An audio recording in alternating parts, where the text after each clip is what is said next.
Bismillahirrahmanirrahim. Assalamualaikum warahmatullahi wabarakatuh. Catatan hikmah harian. Dosa besar yang paling besar.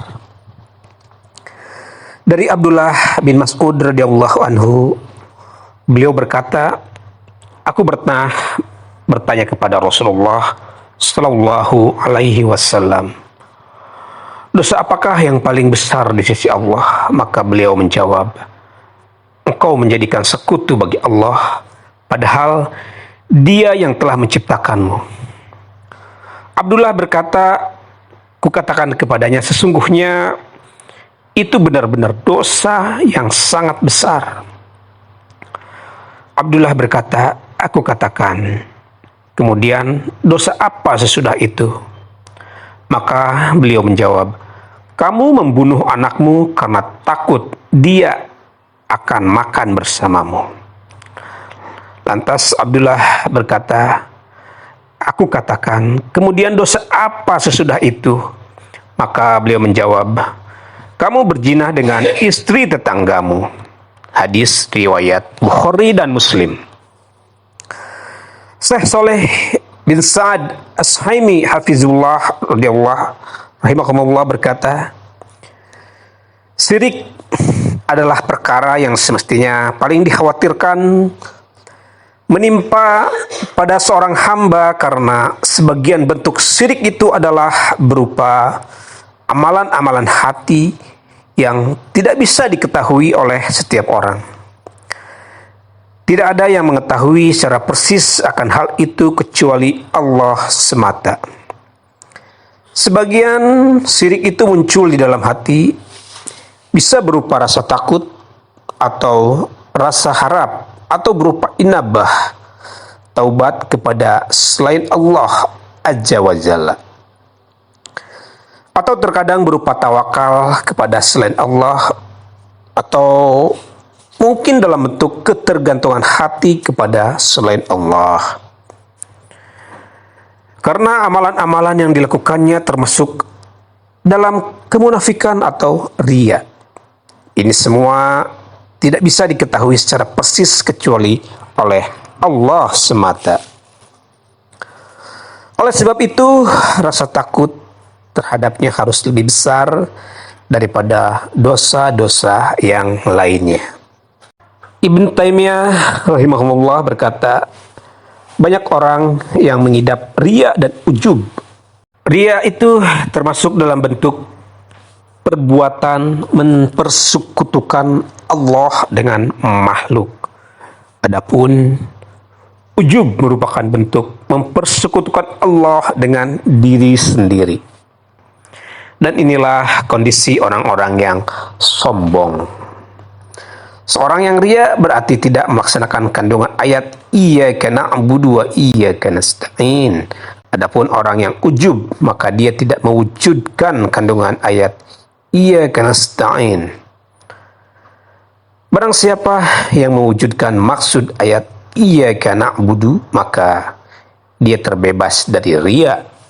Dan barang siapa yang berhasil mewujudkan maksud dari iyyaka nasta'in, maka dia akan terbebas dari ujub. Di dalam sebuah hadis yang terkenal disebutkan, ada 3 perkara yang membinasakan: sikap pelit yang ditaati, hawa nafsu yang selalu diperturutkan, dan sikap ujub seseorang terhadap dirinya sendiri. Allah Subhanahu wa ta'ala berfirman yang artinya, sungguh kami telah mengutus para utusan kami dengan keterangan-keterangan yang jelas, dan kami turunkan bersama mereka Alkitab dan neraca agar umat manusia menegakkan keadilan. Al-Quran Surat Al-Hadid ayat 25. Ibnu Qayyim rahimahullah berkata, Allah Subhanahu wa ta'ala mengabarkan bahwasanya Dia telah mengutus rasul-rasulnya yang menurunkan kitab-kitabnya supaya umat manusia menegakkan timbangan Al-Qits, yaitu keadilan. Di antara bentuk keadilan yang paling agung adalah tauhid. Ia adalah pokok keadilan dan pilar penegaknya. Adapun syirik adalah kezoliman yang sangat besar. Sehingga syirik merupakan tindak kezoliman yang paling zolim, dan tauhid merupakan bentuk keadilan yang paling adil.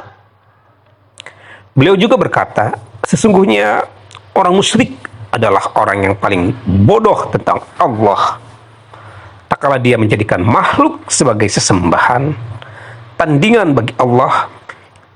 Itu merupakan puncak kebodohan terhadap Allah.